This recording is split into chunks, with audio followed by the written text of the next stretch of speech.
3 പ്രാവശ്യം കുനിഞ്ഞ് ആചാരം ചെയ്ത് പരിശുദ്ധ ത്രിത്വത്തിന് നന്ദി പറഞ്ഞുകൊണ്ട് ഭക്തിയാദരവോടെയാണ് വൈദികൻ അൾത്താരയെ സമീപിക്കുന്നത്. താൻ പാപിയായിരുന്നിട്ടും ദൈവം കാരുണ്യപൂർവം തന്നെ യോഗ്യനാക്കി എന്ന് വൈദികൻ വിനയത്തോടെ ഏറ്റുപറയുന്നു. ദൈവജനത്തിന്റെ കടങ്ങളുടെ പൊറുതിക്കും പാപങ്ങളുടെ മോചനത്തിനും ആത്മാക്കളുടെ രക്ഷയ്ക്കും ലോകം മുഴുവന്റെയും അനുരഞ്ജനത്തിനും എല്ലാ സഭകളുടെയും സമാധാനത്തിനും ശാന്തിക്കും വേണ്ടിയാണ് വൈദികൻ ഈ ബലി അർപ്പിക്കുന്നത്. വൈദികൻ അൾത്താരയുടെ മധ്യത്തിലും ഇരുവശങ്ങളിലും ചുംബിക്കുമ്പോൾ ദൈവത്തിന്റെ സിംഹാസനത്തെയും കബറിടത്തെയും കർത്താവിനെ തന്നെയുമാണ് ചുംബിക്കുന്നത്.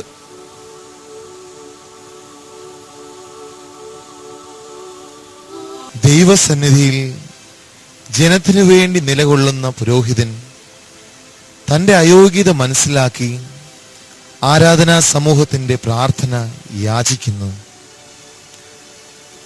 തുടർന്നു വരുന്ന പ്രാർത്ഥനകളിലെല്ലാം തന്നെ ദൈവം വർഷിച്ച സമൃദ്ധമായ അനുഗ്രഹങ്ങൾക്ക് വേണ്ടി നന്ദി പറയുകയാണ്. ഞങ്ങളുടെ കർത്താവായ ദൈവമേ, അങ്ങ് ഞങ്ങളുടെ മേൽ വർഷിച്ച സമൃദ്ധമായ അനുഗ്രഹങ്ങളെ പ്രതി ഞങ്ങൾ അങ്ങേക്ക് നന്ദി പറയുന്നു. അങ്ങയുടെ അഭിഷേകത്തിന്റെ ശരീരരക്തങ്ങളാകുന്ന ദിവ്യരഹസ്യങ്ങളെ പ്രണമിച്ചു നിന്നുകൊണ്ട് താഴ്ന്ന സ്വരത്തിൽ ചൊല്ലുന്ന ഈ പ്രാർത്ഥനയിൽ പാപികളും അയോഗ്യരുമായ നമുക്ക് നൽകിയ ദാനങ്ങൾക്ക് നന്ദി പറയുകയാണ്. അൾത്താര ചുംബിക്കുന്നത് വൈദികന്റെ ദൈവത്തോടുള്ള അനന്തമായ സ്നേഹത്തെ കാണിക്കാൻ വേണ്ടിയാണ്. ദിവ്യബലിയിൽ നമ്മൾ സമാധാനം ആശംസിക്കുമ്പോൾ മിശിഹ തന്നെയായ യഥാർത്ഥ സമാധാനത്തെ തന്നെയാണ് നമ്മൾ സ്വീകരിക്കുകയും കൊടുക്കുകയും ചെയ്യുന്നത്.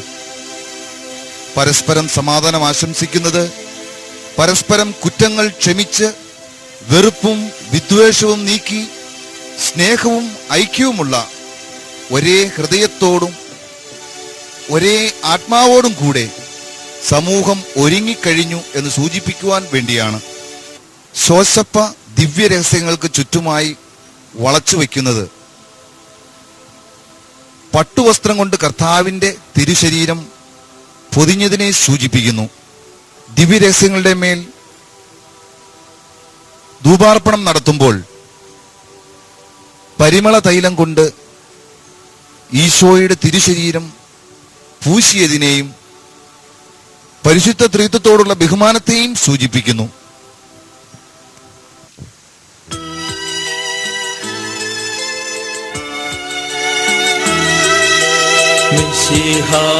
കർത്താവിൻ കൃപയും ദൈവപിതാവിൻ സ്നേഹമതും റൂഹാതൻ സഹവാസവുമേ നമ്മോടൊത്തുണ്ടാകട്ടെ.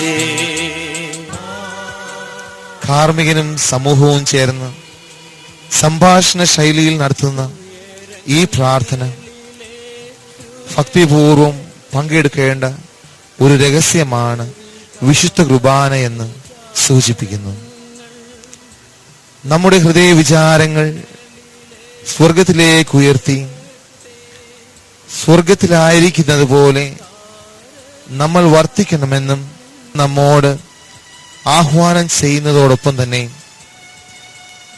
വിശുദ്ധ കുർബാന ദൈവത്തിനർപ്പിക്കുന്ന ഏറ്റവും സ്വീകാര്യമായ ബലിയാണ് എന്ന ആശയത്തെ മനസ്സിലാക്കി തരികയും ചെയ്യുന്നു.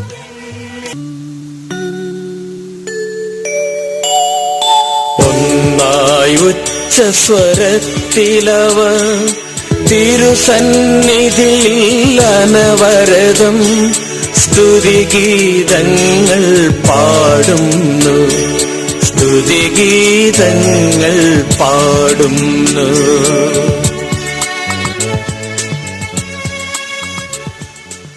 മാലാഖമാരോട് ചേർന്ന് ദൈവത്തെ പാടി സ്തുതിക്കുവാൻ ആരാധനാ സമൂഹത്തെ പുരോഹിതൻ ക്ഷണിക്കുകയാണിവിടെ. ദൈവത്തെ പാടി പുകഴ്ത്തുവാനുള്ള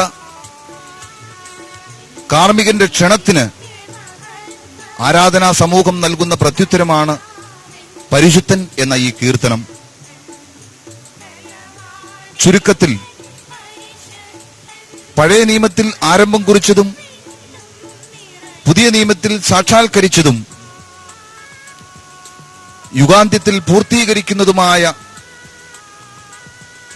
ദൈവത്തിന്റെ രക്ഷാകര പദ്ധതിയെ സ്വർഗവും ഭൂമിയും ചേർന്ന് പാടിപ്പുകഴ്ത്തുന്നതാണ് പരിശുദ്ധൻ എന്ന ഈ കീർത്തനം. കർത്താവെ ആശീർവദിക്കണമേ. എന്റെ സഹോദരരെ, നിങ്ങൾ എനിക്ക് വേണ്ടി പ്രാർത്ഥിക്കുവിൻ.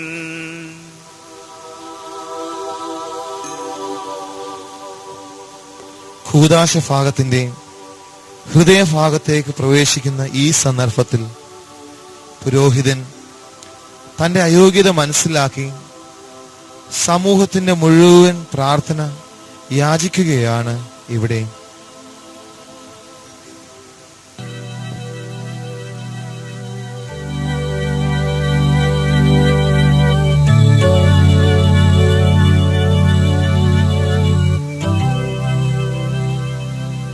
വിശുദ്ധ കുർബാനയുടെ പ്രധാന ഭാഗത്തേക്ക് നമ്മൾ പ്രവേശിക്കുകയാണ്. തിരുവത്താഴ വേളയിൽ ഈശോ വിശുദ്ധ കുർബാന സ്ഥാപിച്ചതിനെ ഓർമ്മിപ്പിക്കുകയാണ് ഇവിടെ. ശരീരത്തിന്മേലും രക്തത്തിന്മേലും പ്രത്യേകം പ്രത്യേകം സ്ഥാപനവാക്യങ്ങൾ ചൊല്ലുന്നത് കർത്താവിന്റെ മരണത്തെ സൂചിപ്പിക്കുന്നു. വിശുദ്ധ കുർബാന സ്ഥാപന വിവരണത്തിൽ 4 ഭാഗങ്ങളാണുള്ളത്. 1, അന്ത്യ അത്താഴത്തിന്റെ പശ്ചാത്തല വിവരണം. 2, തിരുശരീരത്തിന്മേലുള്ള മൊഴികൾ. 3, തിരുരക്തത്തിന്മേലുള്ള മൊഴികൾ. 4, കൽപ്പനാനുസ്മരണം. ഈശോ ചെയ്ത 4 കാര്യങ്ങളാണ് നാം ഇവിടെ അനുസ്മരിക്കുക. അപ്പമെടുത്ത് സ്തോത്രം ചെയ്ത് വാഴ്ത്തി വിഭജിച്ച് ജനങ്ങൾക്ക് കൊടുക്കുന്നു. കർത്താവായ ദൈവമേ, അങ്ങയുടെ പ്രിയപുത്രൻ ഞങ്ങളെ പഠിപ്പിച്ചതുപോലെ അവിടുത്തെ പീഡാനുഭവത്തിന്റെ സ്മരണ ഞങ്ങൾ ആചരിക്കുന്നു. താൻ ഏൽപ്പിച്ചു കൊടുക്കപ്പെട്ട രാത്രിയിൽ ഈശോ നിർമ്മലമായ തൃക്കരങ്ങളിൽ അപ്പമെടുത്ത് സ്വർഗത്തിലേക്ക് ആരാധ്യനായ പിതാവേ, അങ്ങയുടെ പക്കലേക്ക് കണ്ണുകൾ ഉയർത്തി വാഴ്ത്തി വിഭജിച്ച് ശിഷ്യന്മാർക്ക് നൽകിക്കൊണ്ട് അരുൾ ചെയ്തു. ഇതു പാപമോചനത്തിനാ നിങ്ങൾക്കു വേണ്ടി വിഭജിക്കപ്പെടും എന്റെ ശരീരമാകുന്നു. നിങ്ങളെല്ലാവരും ഇതിൽ നിന്ന് വാങ്ങി ഭക്ഷിക്കുവിൻ.